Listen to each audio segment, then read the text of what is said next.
right, everybody, welcome back to another episode of the Seven Figures or Bust podcast, the number one podcast in the world for growing your insurance business. This is episode 106. Christian Brindle, Glenn Shelton. It is good to be here with you as always. Good morning, good sir. Good morning. I thought the plan was to wear glasses this morning so I wouldn't feel alone. I guess you just don't really care about me, so that's okay. I'm okay. That's okay. It's okay. When it comes to priorities in my life, that was probably a 2. And I apologize. I No, forgot. you don't. The title of today's episode is supposed to be 8 Eyes, One Topic. What does it take to build an 8-figure? It would have even tied into 8-figure business too. We had it, and you just threw it away for nothing. Gave it up for nothing. I'm sorry. I'm sorry. Do me a favor while I give us a little bit of an intro in this episode. Check the Facebook group. Make sure we're streaming live. I think we are, but my mobile's being really weird. So episode 106, you guys, while Glenn's checking that, we're gonna be talking live. We're live. Okay, good. We're going to be talking about what does it really take to build an 8-figure business, right? And full disclaimer, right? Glenn and I have not done this yet. So I thought it would be an interesting kind of insight because it's the target of where we're trying to go with the company right now. And it's almost a little bit of a self-reflection on like what the things we're prioritizing is and kind of what our goals are right now and kind of what we're doing strategically to kind of reach that milestone when it comes to that level of growth and success when it comes to the company. So I thought that might be kind of interesting, right? Almost like, what is our plan to get there? What are we doing to get there? What do we think it takes to get there? But before we get into that, I mean, do you have any banter for me this morning? I don't know if you have anything you wanted to kick around. You're so demanding all the time. I had something. So this past weekend, I texted you. I was like, I have an idea for the show. Yeah. And you were like, oh no. And then we never talked about it because that's how busy we are with all things. Absolutely. So I figured this morning, might as well get into it live with the fam on with us, with all the Millies, the Billies out there. And I thought it'd be interesting too, because it's your guys' show just as much as it is ours. I don't want to talk about something that you guys ultimately feel no interest in, unless it's NBA. Then we're gonna talk about it, whether you care or not. You're gonna hear about Adam Silver is paying us, okay? Under the table. The NBA is a secret sponsor of this show. We just haven't plugged them yet. But no. So this was my thought. Is our typical direction for the show is we usually have we talk for a few minutes, then there's usually an intro topic, and then there's a main topic. I am proposing right now, live. Okay. All right. Live for everyone. An intro segment. It doesn't have to be every day, but maybe it's a segment we revisit where we discuss the stock market, what's going on in the stock market, stocks that we like for entertainment purposes, because we are not registered financial advisors. We don't give out financial advice on this show. But I thought it would be interesting. We've touched on this a few different times for various reasons. I think we talked about it in a show before. We're talking about investments, and then we've talked about it obviously in our sector, like some of these publicly traded companies that we work with. Thoughts, feelings. And again, audience, as you're listening to this, do you want to hear us talk about what's going on in the stock market? It's I view it almost like the weather. You turn on the weather channel, you just want to know what's the forecast for the week. Is it raining? Is it going to be sunny this week? We could do that for you guys. We could just give you a little heads up what we're seeing, what we're thinking. Yeah, I would love to hear the audience's feedback in terms of if they'd like to see that. My first reaction is I think it's great. I don't know if it's an everyday thing, maybe once a week thing. Yeah. every day might turn into quite a bit with everything we have to talk about on this show. It might become a hour and a half, 2 hour Yeah, show, but maybe it's a once a week. Yeah, maybe it's a once a week thing. We talk about the market, what's going on. that being said, let us know what you guys think in the comments if that's something you'd like to see. I mean, if we wanted to kind of start there today, I can talk a little bit about, kind of what I'm paying attention to in the market. I made a video on the channel earlier this year about kind of what my plans were in terms of my own stock investing. And over the years, some of you have heard me say the best investment you can make in your business is in your business. It's in you first and then in your business. I still stand by that. For sure. We're at a point in our business now where we can kind of do both if we want to, Right. Exactly. personal income. So keep that in mind. I would say, like, in my opinion, if you're under 7 figures in revenue, I don't think you should invest in anything that's not your business, unless you just Totally agree. never have any plans of getting to 7 figures, which we'll talk about kind of in as this show goes on. But yeah, for me, I have I said in this video that my 3 main targets of what I was going to build positions on this year was my Bitcoin fund that I've been investing into. The Sovereign Brindle Bitcoin Fund. I saw this morning or last night, I can't remember. El Salvador apparently has a sovereign Bitcoin fund, and they have like $700 million invested into Bitcoin. Wow. Continue. It's the one that I invest into is IBIT, ticker symbol IBIT. It's iShares Bitcoin What's Trust it at right now? ETF. What's that ETF at? It's at $59.47 this morning. It hasn't moved a whole lot then this year. I'm up 9% on my position. Whoa, he's building. He's building on the island. It was the buy hold sell show that really inspired this idea, because I could see the light inside you. You were so excited to talk about building positions. So 9%, that's fantastic though. Yeah, that's great. In 3 months, right? 3-4 months, I'm pretty happy with that. And then also putting money into an S&P 500 index fund.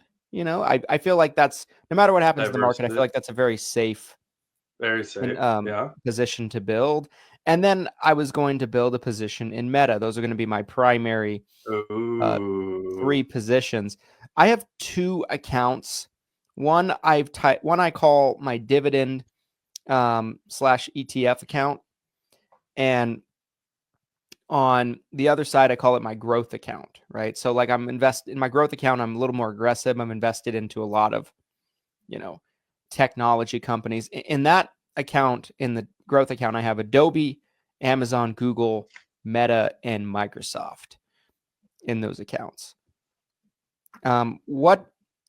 So I don't want to just take over this. What What are you seeing in terms of the market? What is your? Full transparency. Can I pay for Bitcoin for the summit in the future? We should. Honestly, I've looked at integrating at Lead Heroes as an example. At one point I was very close to trying to integrate cryptocurrencies, but people really want, because I've been solicited by you guys. That wasn't even my idea. I got solicited by someone who said, I want to pay for my leads in crypto. Believe it or not, that's happened. So, but as of right now, you can't pay for anything yet, as of now. But that could change. That could change in the future, guys. We could start accepting crypto. Right now, I'm very Warren Buffett-esque. I am kind of cash on the sidelines. I'm speculating right now, just spectating right now. Just kind of seeing what's going on, waiting for that moment. Obviously, United Healthcare stock, I've been just like every day stalking, like just obsessed, kicking myself that I didn't get in. As soon as it hit like 250 last week, I was like, I was like, what is going on? I'm like, this is crazy that I don't throw money at this. And I literally was this close. I texted you about it. I was like texting other people about it. I was like, this stock's gonna bounce. I never pulled the trigger, and it's already bounced. And now I feel like I missed it a little bit. Here's the thing too, right? Like I see people talk about this anytime a stock dips. To reiterate, this is not investment advice. This is for entertainment purposes only. Disclaimer, I'll say it 3 times every time we talk about this because Yeah. people get on me. But Yeah. every time I see a stock dip and I see people talking about it, I see the comments of people saying it's going to go lower. Wait, it's going to go lower. There's 2 things I think about with that I vehemently disagree with that whole mentality. Number one, you can't time the market. Can't catch a falling knife. I've studied like great market investors. I have never came across one that like that's their strategy, time the market. Like who's the greatest stock market investor ever? Warren Time Buffett. the market. Right? Time the market. Do you imagine Have you ever, that you ever heard that you roll advice? that out? Imagine rolling that out. You're like, you have to time it just right. You wait Just for right. the perfect Like, moment.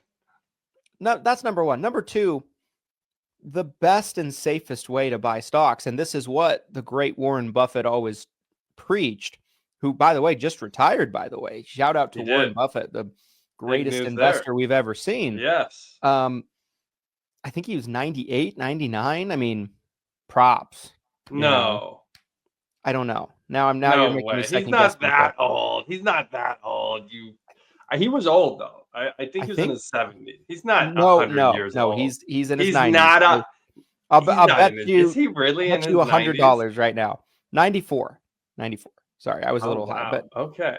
no, I he's didn't not in realize his he's that 70s. old. I thought he was like early 80s, late 70s. That's insane. He worked until his 94 and then retired. Yes. 94. He was born in 1930. Wow. So, the great Warren Buffett always said long-term value investing. So let's say you bought a stock, let's say UHC. Let's say you bought it at 250. And let's say it dropped to 220. You're not buying it for the next 2 months.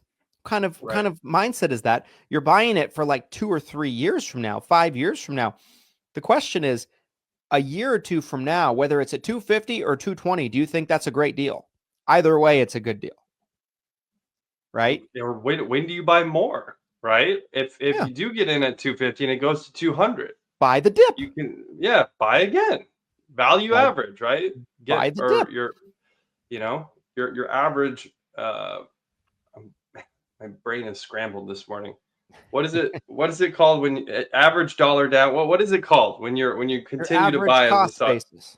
Average cost, but thank you. Yes, Thank you. Yes. Average the cost average basis, cost right? basis. You keep lowering that. You're buying a stock based off where it's going to be in 5 years from now, or 10 years from now, not in a month. It's going to go lower. Like every time I see someone saying that, I'm like, you don't know what you're talking about. Like you've never made any money in the market. I can just tell. Anybody that's ever said that ever, it's gonna go lower. Yeah, like you're trying to time the market. It's an amateur move. You buy it if it's a good deal today, you buy it, and then if it dips more, you buy the dip, lower your average cost basis.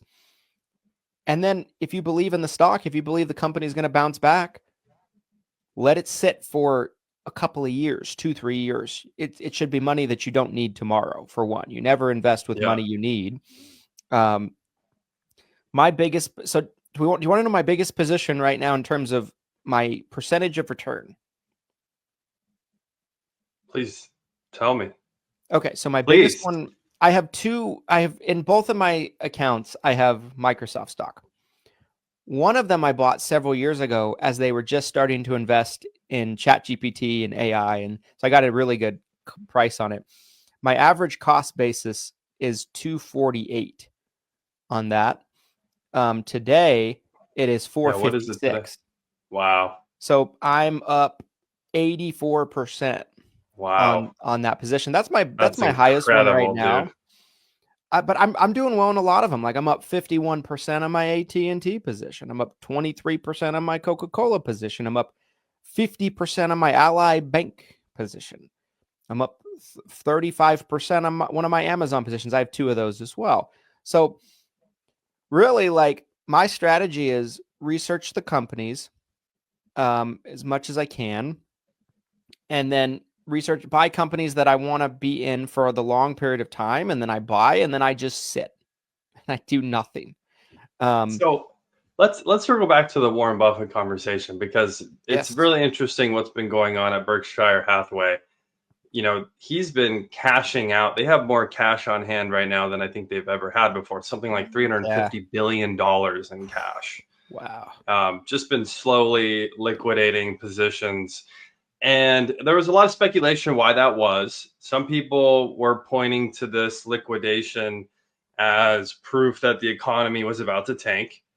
And, now that he's announced his retirement and he's stepping down as CEO and someone else is going to come in as CEO, do you think it was more about that? Because obviously the second he stepped down, the stock did dip, right? Because, anytime there's a leadership change at a major company, that's what always happens, right? There's some uncertainty. Yeah. Jinx. We said at the same time, but yeah, uncertainty, stock dips. So, do you think that was the thought process behind this massive cash hoard that they've created? Or do you think there's something different going on that was Warren's move here? Yeah, I don't know. I don't even speculate for me. Speculate for me.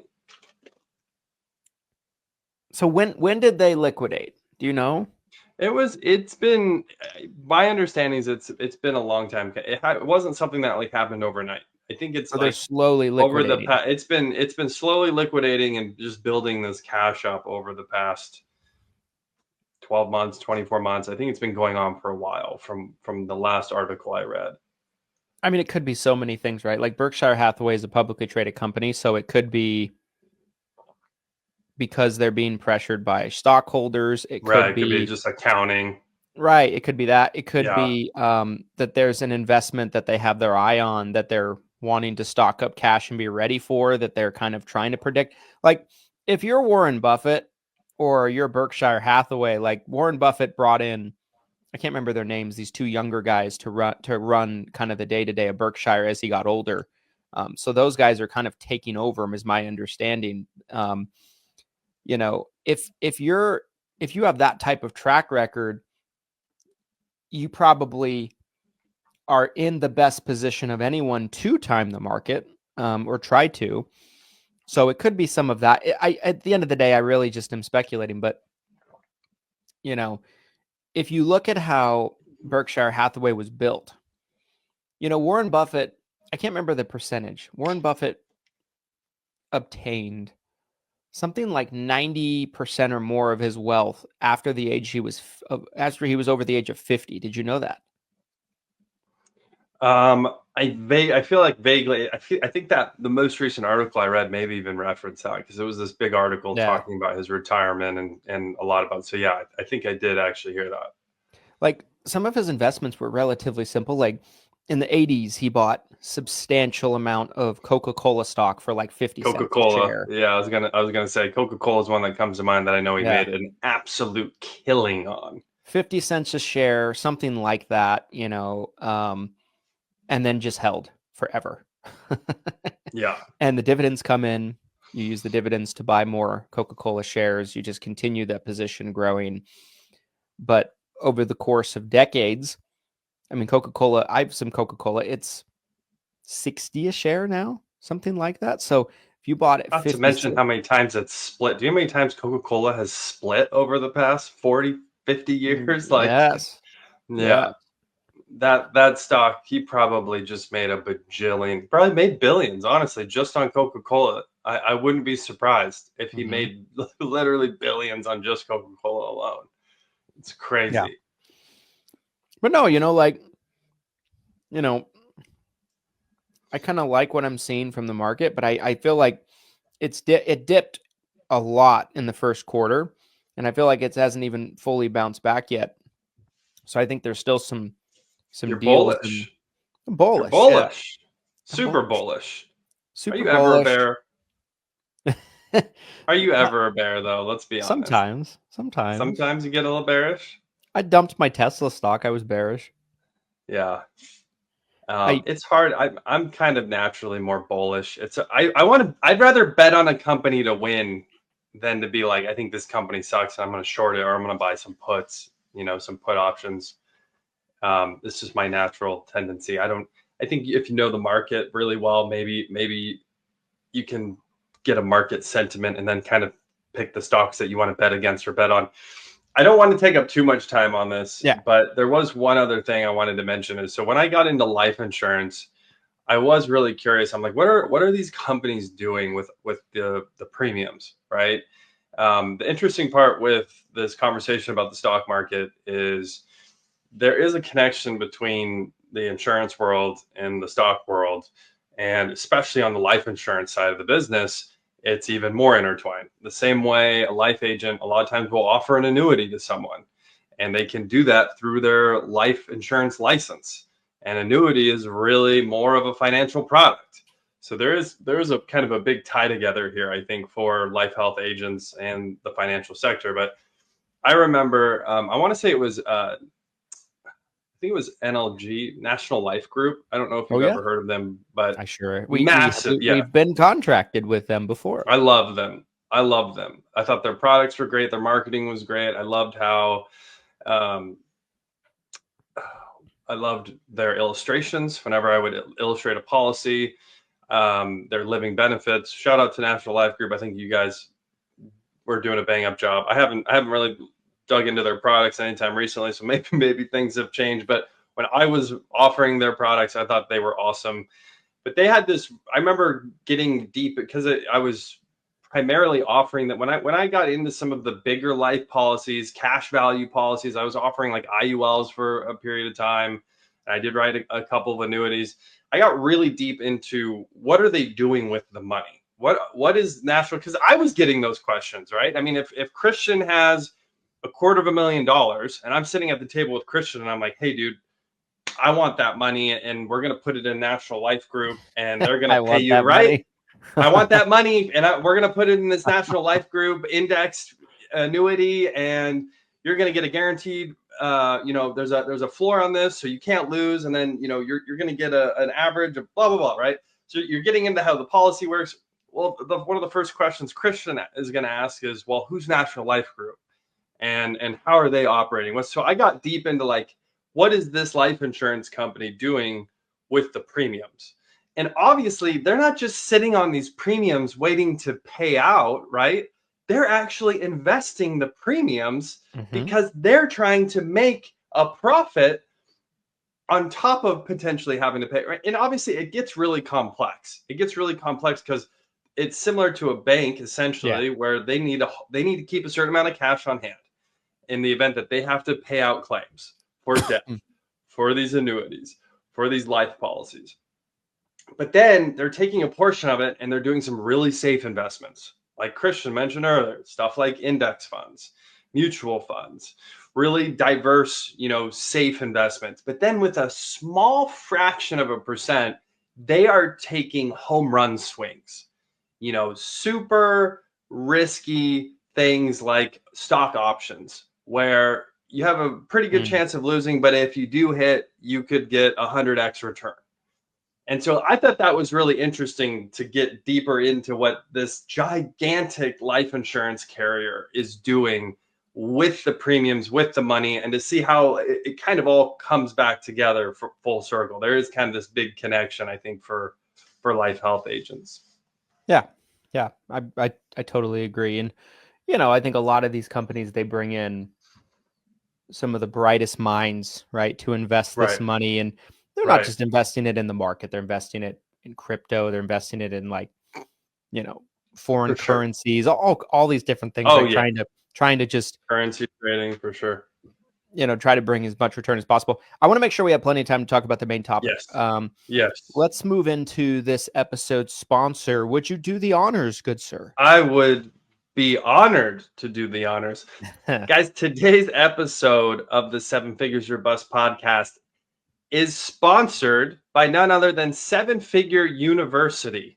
Head over to sevenfigureu.com today and you can save over $4,000 on our combined university of more than 250 videos that Christian and I have put together that include all sorts of training topics that can essentially put you on the path to become a 7 or even 8-figure producer. This is a business in a box, things about marketing, seminars, webinars, training on sales, scripting, all sorts of tips, things about AEP. You can't even imagine the amount of detail that goes into this video training library. It is the type of training that you would expect from an FMO, and you can get for a one-time payment of $695 right now. Normally $5,000. You don't have to contract with ESI. There's no obligations. There's no further payments. It is a one-time payment of $695. Essentially, one sale would cover the cost of this university. You do not want to miss this discount. It will be gone in just 10 days. So you have 10 days to pick up the university for over 80% off. Do not wait. Head over to sevenfigureu.com. Check it out, sevenfigureu.com. Yes. Okay. So shifting gears into the main topic, right? So this topic is something we were originally going to talk about yesterday. I think it's a very interesting topic. What does it really take to build an 8-figure business? Okay. And this is something that we can maybe it's a good idea to kind of give the audience a little bit of an idea, right? So, yeah, both of our companies were 7-figure companies prior to coming together. We merge. Our companies are multi 7-figure companies, but we're not I guess combined company, right? Yeah. But we're not an 8-figure company yet. But we're on the road, right? We're on the trajectory of kind of getting to that point. I estimate we could do it next year, but I don't know what your thoughts are. I think we're close. I think we're very close. I feel like, and for those of you that don't know what I'm talking about, right? Like 7-figure company, $1 million in revenue, 8-figure company, $10 million in revenue. Different game at that point, right? When you first hear that and you think about our own journey as a company about growing to 8 figures in revenue, what does it take, right? We're not talking about making 6 figures. We're not talking about making 7 figures. What do you think it takes, and what has kind of led for us to be on the trajectory to be able to grow into an 8-figure company? Because I mean, that's substantial, right? Like that does not happen by accident. I don't think 7 figures happens by accident either. 6 figures could, like you could be a lucky bastard, trip into some keels, I don't know, or you have like a great referral partner, right, or whatever, right? But we're talking about something real at that point. What is your thought process on like what does it actually take? Your first initial thoughts to get there. So and I was thinking about this topic this morning a little bit, and honestly, my first thought is it takes a lot of capital. And like if we were to really like open up our accounting books for you guys and like we were to really tear through like what's going on internally at our companies, our combined mini insurance conglomerate that we have, it takes an enormous amount of cash to continue to grow at the level that we're talking about. When and every time you get to a level, and I guess it's kind of an interesting thing for me because as I think we have the hindsight now because we've grown to the size that we have. When you're just starting off, you think, man, if I could get to 6 figures, it would be crazy. This is what I really want. You get to, 2, 3, 400,000. And then you're thinking, man, if I could just break $1 million, this would be crazy. You get to $1 million, you get to a few million. And so it's like, as you continue to go level up essentially with each of that extra digit, what you realize is it takes a lot of investment. It takes a lot of capital to continue to make these jumps. And I can tell you again, firsthand, as someone who's continued to pour money in, we're talking earlier in this episode about investing in the business before investing in these personal investments or investing in the stock market. And I've always been of that belief as well. I've always kind of poured all the extra money that I had right back into the business to try to continue to grow it. Because again, I can control, I have a lot of controllables over this investment. If I'm spending money on the business versus just throwing money into something like real estate or something that might be out of my control, right? The stock market is a lot of times out of my control. I can't control what, Apple is going to release on earnings next week, something like that. It's just completely out of my control. So, Yeah. but that was like the number one thing off the top of my head, is that the amount of cash that it takes to reinvest into the business, to allow it to scale, to build infrastructure, to allow you to continue to scale up to the next level and the next level, the next level. I think most people have no idea.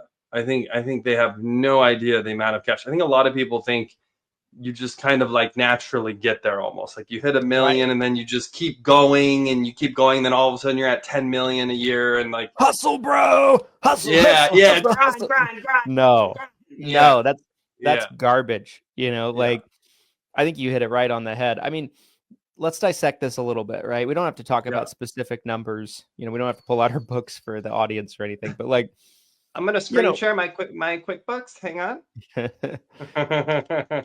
let's talk about some things that we spend a lot of money on as a company, right? Yeah, I estimate we'll probably spend $1 million this year on paid ads. depends on AEP, but yeah, I think we're already over six figures this year. Yeah. Um, I think we'll be somewhere in the high six figures to seven figures on just paid ads this year for sure. Yeah. And like, what? So think about that. Why are we doing that? Because we need leads. We need lead flow. We need advertising for all sides of our business. Yes, yes, Payroll. Glenn shared at an event that we spoke at that we co-hosted earlier this year that our payroll was for the company in 2024, our first year of being merged, about 250, 300 employees, depending on the time of the year, was over 2 million. I had somebody come up to me at that event afterward and ask me, he's like, you were including your own payments in that, weren't you? And I was like, we're including our W-2 payments, but not our distributions. correct, Right. correct. Like And that our W-2 is nothing in the right. scheme of that amount, that Our, number. du- our W-2 payments for ourselves is probably like 60K a year Yeah, each. yeah, And so the vast majority of what we personally earn is distributions. So not right. it doesn't even include that. That's commissions paid out to agents. That's you know That's funny. They're like, you just paid yourself a bunch of money and then called it payroll. yeah, Said pretty you were much. paying all these. Yeah. Yeah, Yeah, pretty that's much. funny. Um and so I'm like I guess part of it, but not really, like Not you know really. and so you know that's a huge expense for us. We have massive like systems costs, right? Between our dialer with Lead Heroes, Software costs. software costs, CRM costs, um, outsourcing costs for various things. There's a huge cost with that. Phone systems, like I said, CRMs, usage for sending out mass emails and things like that. Seven-figure CRM, support team for seven-figure CRM. It just goes on and on and on in terms of all these expenses. Yeah, how about insurance? Yep. We have a lot of insurance on the business, Tons right? of insurance. We Tons just of had to insurance. we just had to spend like $800 for insurance for the summit because the venue required it for the party. um, Jeez. you know what I mean? Like, Don't go too hard, you guys. yeah, please. Don't party too hard. Errors and emissions insurance, right? Agency E&O because we need it because we're a real agency, right? We have LOAs, everything like that. Cybersecurity insurance. Hire Cyber, heroes. We have a seven-figure policy with it's a cybersecurity insurance policy that we had to have for a corporate client. Otherwise, they wouldn't do business with us. yeah, I think about all the money we spend at this point, and it's substantial. And I know there's going to be someone watching this that will ask themselves, can you grow to 8 figures without spending substantial money? I'd love to hear your answer. My initial answer, though, is no. No, you can't. So I would say you could, but you're gonna be on such a slow trajectory. It's Like imagine 150 that years. that's well, yeah, that's I mean, so like let's take as an I'll give you an example. So there was a med sub agent that I used to work with, really great producer, was essentially doing everything himself. He had like, he had like an admin, and he had like one LOA, built up to some crazy number, like 6 or 7 thousand clients with like almost like no staff. So I think you could slowly, very slowly, but the problem is, you're going to deal with stuff like retention issues.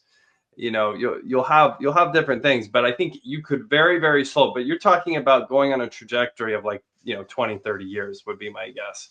But even, Versus if you did spend the money, you could probably get there way faster. but even at that point, right? Like that guy that you talked about, like Yeah. 6 to 8 thousand clients, that's not 8 figure company.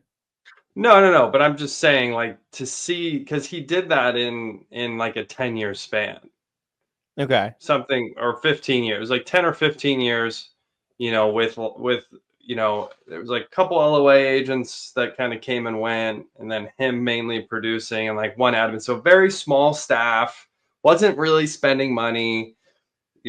10, 15 years, like I feel like was on a trajectory that eventually could have gotten there without really spending the money. But you're trading, the point is you're trading time for money at some point, right? And if you really want to try to get to $10 million without spending money, it's going to take you forever to get there, if you get there at all. Yeah.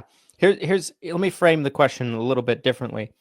Have you ever seen anyone No, build an 8 figure company without no, spending significant money? I never have. no, So no. like, and is there an example out there that you might be able to point to, somebody listening? Maybe, but it's some very unique situation. Yes. Extremely like unicorn like situation. It's the exception, not the rule.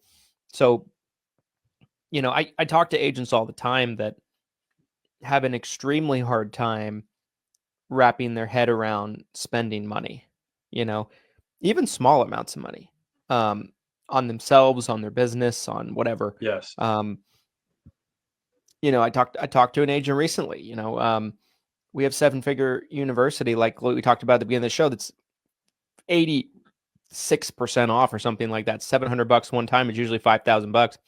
It is the best training course you can get as a Medicare agent that exists.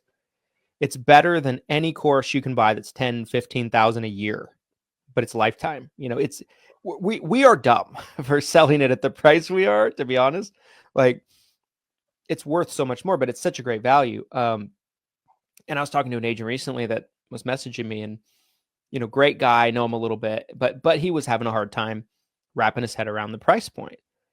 And I'm thinking to myself, I'm like, man, this is essentially equivalent to first year commission for like a new to Medicare Advantage sale, and I'm like, all the value that it comes with. And, we're talking giving you the tools to grow in a way that you can't imagine in your business. And you're kind of, going back and forth over a one app, basically, investment. And so I think that's a big thing for a lot of agents. But outside of, okay, I think that's clear, right? You have to Yeah. spend a lot of money in a lot of Yeah. different You areas, have to. right? You can probably spend money in a couple different areas to reach 7 figures, but I think that you have to spend money on systems, processes, efficiencies, all of this stuff. You have to spend money in a vast majority of areas in a big way to reach 8 figures. I think that's a big difference. That's where a big difference lies for me. But I think you also have to have every area of your business dialed in, right? Like you need your sales process Right. dialed in, your presentations, your sales system, if you will. You need your marketing dialed in, your lead flow dialed in. You need your branding dialed in. You need your standard operating procedures in every area of the business. You need great people.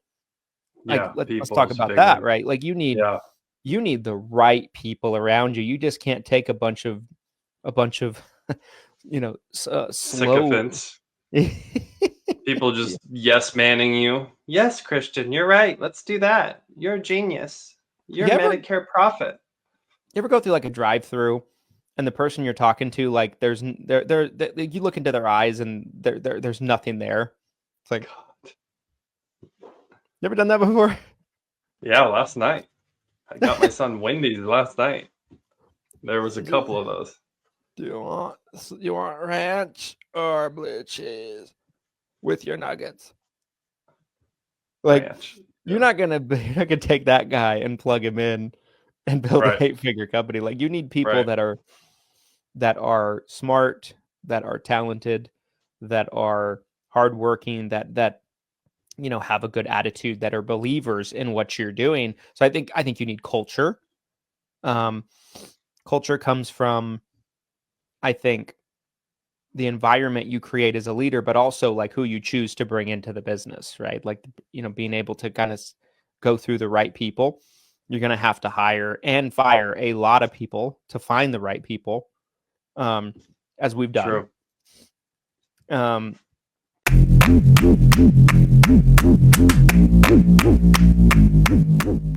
This episode of the 7 Figures or Bust podcast is brought to you by Everything Senior Insurance. Guys, if you're looking for an FMO in 2025 to be a partner with you and really support the overall growth of your business, Everything Senior Insurance is the one-stop shop to allow you to get plugged in with great resources. Whether it's ACA contracts you're looking for, whether it's Medicare contracts you're looking for, whether it's final expense and life contracts that you're looking for, Everything Senior Insurance has got you covered. We provide a free CRM in 7-figure CRM to all of our agents that meet the proper requirements on their contracting and have enough contracts with us. We provide discounted leads with Lead Heroes, discounted virtual assistants with Hire Heroes, and we provide just year-round support to just be there and help you out in your business, as well as fantastic training. Glenn, what do people need to know about Everything Senior Insurance, the FMO? At Everything Senior Insurance, we've really combined all of our resources to create an FMO that can be a true one-stop shop for a senior insurance agent. Most FMOs have only maybe one resource or even no resources beyond offering that contract. We want to provide value to you as an agent to help you grow your book of business. Or if you want to create an agency, we want to help you grow your agency. And there's so many resources that we have put together to really help you grow your business. So if you are looking for a true partnership, someone that will invest in your business, please reach out to Everything Senior Insurance. We would love to help you grow. Thanks for listening to this message. And now back to the show.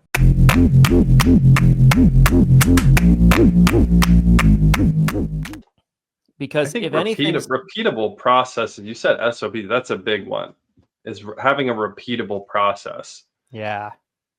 Because if you think you can, in everything, like if you think you can just do it yourself, right? If you think like, oh, now I need to go hire these people, or, oh, now I need to go work on the market. Like you have to have these repeatable processes that are going to be working, whether it's systemized automation or whether you're talking about like a people process or you have staff that need to do things a certain way, like whatever it is, has to be this repeatable process that can happen without you involved in it all the time. That is how you're really going to scale. I think the accounting's a big part of this too, that we haven't really talked about yet. I think if you don't have like really clean accounting, it's going to be really hard to grow from 7 to 8 figures for a variety of reasons. If you don't know where the money's going, how are you supposed to, like, you got to track everything. So that was one thing that we invested some good money into when we merged, right? Because, you were doing a much better job of accounting than I was prior to merging. But I don't think either of us were doing a great job at it necessarily. You were doing much better than me. Like if out of a 10, you were probably doing like a 7 and I was doing like a 2. But we wanted to be a 9 or a 10, right? In terms of the overall Well, I accounting. will. So, I mean, I'll say me personally, I've never done well. That's just like the opposite of how my brain works. Like, I'm not the person that's going to be sitting there, you know, adding numbers up in a spreadsheet. Like, that's not Yeah. how my brain works, right? And I know you're the same way. The only reason I was doing as well as I was with accounting is because other people were handling it for me. Right. That's what you had in Yes. place, because I was doing it Right. for ESI before the Right. merger. Right. So, Right. I remember one thing early on, like first 30 days, you were like, we need a bookkeeper. We need like a real bookkeeper. We need like a really dedicated process. And when I found out how much it costs, like I would estimate we probably spend overall in everything that goes into keeping our numbers in check, like 25 grand a year, 30 grand a year, Yeah. something like that. 20 was the number that came to mind for me, but it's easily 25 grand or more. Just Yeah. on counting our money. Thinking about like Just on counting the softwares, money. right? And the service and Software, the people that staff. need to touch things. And Yes, like, yes, yes. and I remember at the time Our I was like, CPA. I Yeah. remember, I remember, you know, we first come together and I'm like, whoa, I'm like, that's a lot of money. And, I and like money. I'm I like, like wait, money. I'm like, wait a minute, hold back. But it was such a great decision for us to make because, you know, we can't know what direction we're going and what's working, what's not working, unless we have that data. And neither can you, right? Like, you can grow to 7 figures and your numbers can be all over the place. It can happen. I'm the guy that did that, right? Like, but you can't go to, I think, 8 unless you really Well, have that like, stuff I dialed in. It's think kind of chaotic. regardless of how far you get, if your numbers and books were super clean and dialed in, you're going to get significantly further. There's no doubt Yes, in my mind. There's no absolutely. doubt in my mind. If you might have a hole in the bottom of your ship and you might not even realize it. Like, you Hmm. might not realize that you have something that you're spending a bunch of money on, and then you're like, wait a second, why are we spending this much money on this? What's going on with this? So, like, you have to really get granular at times and really go through your books. And I also do not recommend doing it yourself. If you're just getting started, if you're brand new and you're trying to figure it out, maybe the first 6 months you're doing it yourself just to understand it, but almost immediately you're handing this off to someone else. You're getting software, you're hiring someone internally, externally. There's so many options with this one, you guys. It's a no-brainer if you really want to grow, whether it's 6 to 7, 7 to 8, 8 to 9. This one's a must, in my opinion. Yeah, I totally agree. And I feel like it's been a real game changer for us, especially with us having 5 different companies. You know what I mean? Um, it's necessary, because how are we supposed to know what's going on in all 5 different companies, all 5 different sides of the Right, business? Um, right. one more thing I want to say because there's a couple other things I wanted to touch on, but like, let me just say just one last thing about repeatable processes, right? That duplication process. Like, I want Yes. to paint a little bit of a picture for that. Customer service, how you deal with different situations, customer service wise. What do you do for the client versus what you don't do for the client? How you retain your clients, how you touch your clients throughout the year with touch points, how you handle AEP. All of that needs to be dialed in a process, right? Like a clearly defined process, because one thing that I've learned over the years when it comes to employees is having great people is huge, but if they don't have a clear understanding that's easy for them to understand and fit into their role, it's harder for them to do what you want them to do in the way you want them to do it. So I think having that customer service, sales, right? Do you have a duplicatable sales process to where it's not super overly ridiculously complicated, right? Like, some people are great salespeople, but their process isn't duplicatable because it's so unique to them. Do you have a sales process that you can plug people into and it puts them in the best position to be successful? Operations, you know, Hiring. hiring, onboarding, all of this Yeah. stuff. Training. Training, it's huge. What about outsourcing, automating every single thing that you can, right? Getting things off of not just your plate, but then it becomes a game of getting things off of key members of your team's plate so they can focus on the most important elements. That's a big, so like if you're to compare 6 to 7 versus 7 to 8 figures, I think to get from 6 to 7 figures, you're trying to get stuff off your plate. You're trying to free up your own time. Yeah. I think getting from 7 to 8 figures, you're freeing up key members' time, like key staff. You're freeing up their time to focus on their most important, highest revenue generating activities. And you're either eliminating, automating, or delegating it to somebody else. That's the next level of that. That's where we're at right now, is how do we get this person who we like, who's great inside the company, how do we get them to be doing the thing that generates the most revenue for the company and stop doing what they're doing? And it can be really hard because one, it's not you. When it's you can be self-aware. You can be like, okay, I need to stop doing this. I don't want to do this, yada, yada. But now you have to like put on someone else's skin, understand what their day-to-day is, and then try to go through that process. And but again, that's the difference. That's how you grow, right? Mm-hmm. Yeah, absolutely. Absolutely. And I think, that is so imperative. How are you retaining your business? You know what I mean? Like, because you'll never have an 8-figure company. You probably won't have a 7-figure company if you have a bad retention rate. If you are gaining 3 new clients and for every 3 you gain, you lose one, or for every 4 you gain, you lose one. It should be for every 10 you gain, you might lose one, but ideally you gain 20, you lose one.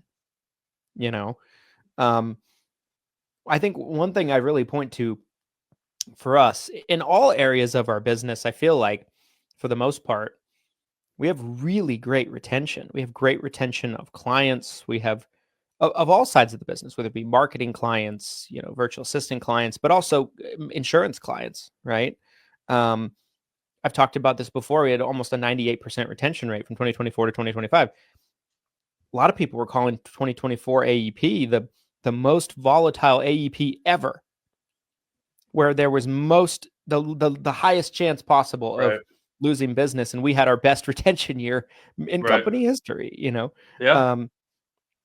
And normal year was hovering around 95, 96%. So I think what that allows you to do is you can withstand anything, and all of this stuff contributes to that, right? Having these duplicatable processes, the right people in place.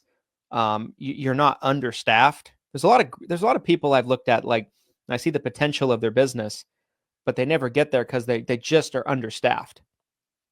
That's the vast majority of you guys out there. The vast majority of you refuse to staff up, and you wait till like the company's on fire, and then you're like, I think I should hire someone. It's like you should have done it a year ago, several years ago even. Yeah. What else? What are we missing?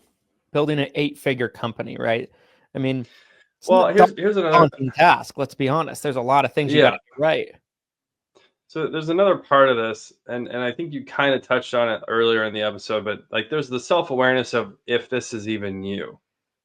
Because I can tell you, as someone who I was a solo insurance producer for a long time, I had kind of a startup company at one time. Like, it's so different to all these different roles. To be a CEO of a 7-figure company, of an 8-figure company, it is a completely different role than to be an insurance producer, to be an agency owner, to be a 6-figure startup company owner. Like, you need to have self-awareness of if you even want to go on this journey.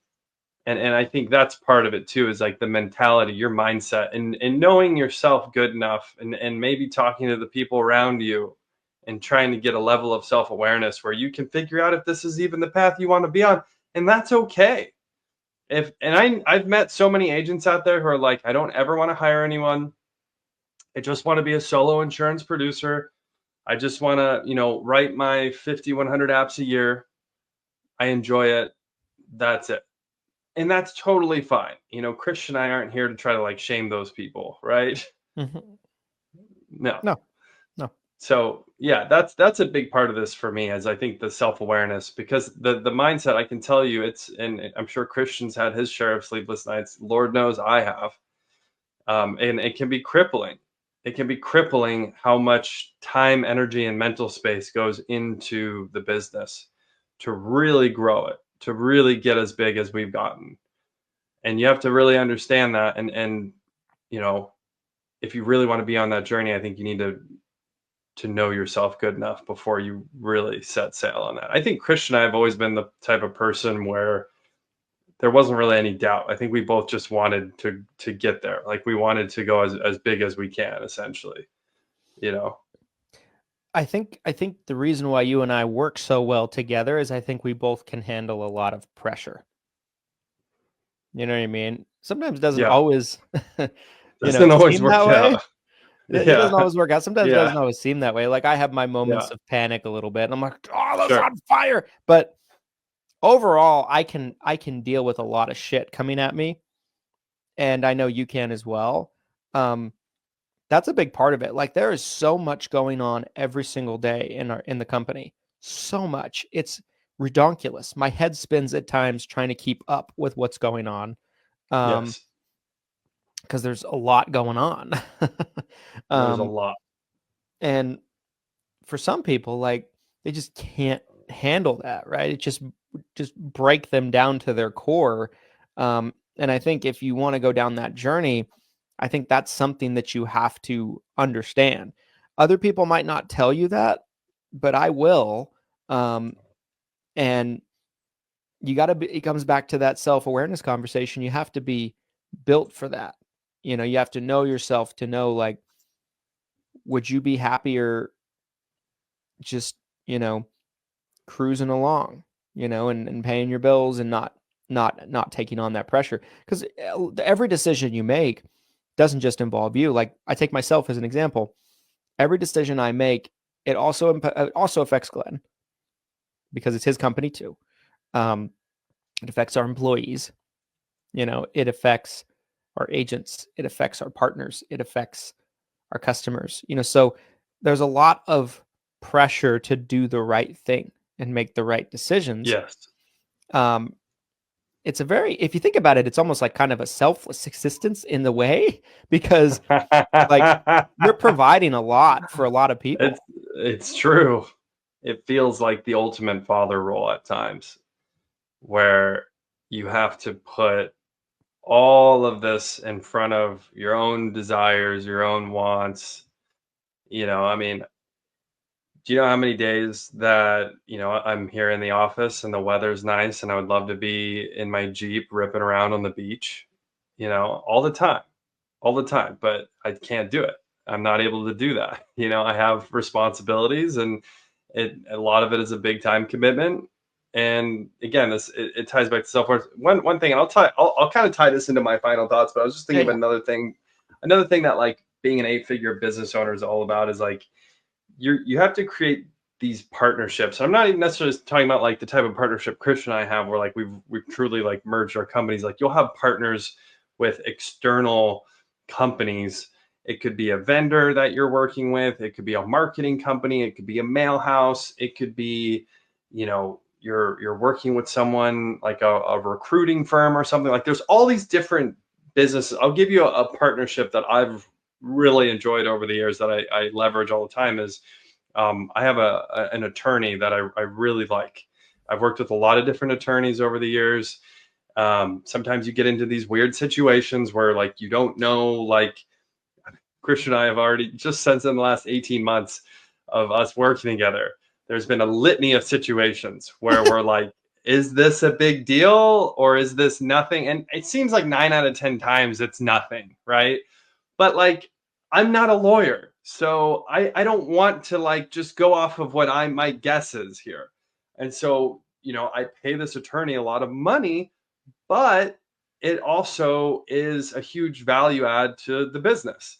So I think part of growing, again, whether it's 6 to 7 or 7 to 8 figures, is leveraging partnerships like that, where you can trust someone and they can really kind of help you, whether it's like a guidance role or facilitating specific needs of the company. But yeah, really interesting episode. I think that last piece of it is a big one too, though. Like, not everyone's meant to grow an 8-figure company, and we're not trying to gatekeep that. It's more of know yourself good enough to know if you even want to like go on this journey, because it is, I mean, we're both 10 years into this, and it is a journey, to say the least. So those are my final thoughts. Mr. Brindle, final thoughts on episode 106. Yeah, I think famous saying was, there's levels to this. And that is basically what I would kind of leave you with when it comes to building an 8-figure company. With the journey we're on right now, what we get up every day to kind of continue to work towards, there's levels to this. And there's what got you to 6 figures won't get you to 7. What got you to 7 won't get you to 8. You have to do things better. You have to dial things in better. The little details matter more and more and more, I think, the bigger that you get. That's why you see like these massive, massive corporations. Have you ever looked at like a massive corporation and you're like, why are they so hard to deal with? Why are they so slow? Why do they work this way? It's because they can't make a mistake. You know what I mean? Like, let's say it's getting approval for something. They got to make sure it's got to go through the proper channels, the machine, if you will, right? Like, the details matter more and more the bigger you get on things that might have seemed like a little bit less significant when you're smaller. So yeah, I think understanding that and understanding, the bigger you get, the more important it is that every little thing's dialed in. I think that's what I would take away from it. Guys, good episode 106. Hope you guys enjoyed it. If you did, let us know in the comment section in the Facebook group if you're watching there. Make sure to like, comment, subscribe on YouTube. Make sure to give us 5-star reviews and subscribe on audio-only platforms such as Apple Podcasts and Spotify. And until the next one, good episode of the 7 Figures or Bust podcast. Wishing you guys nothing but massive success, and we'll see you on the next one. Thanks, everybody. Happy selling.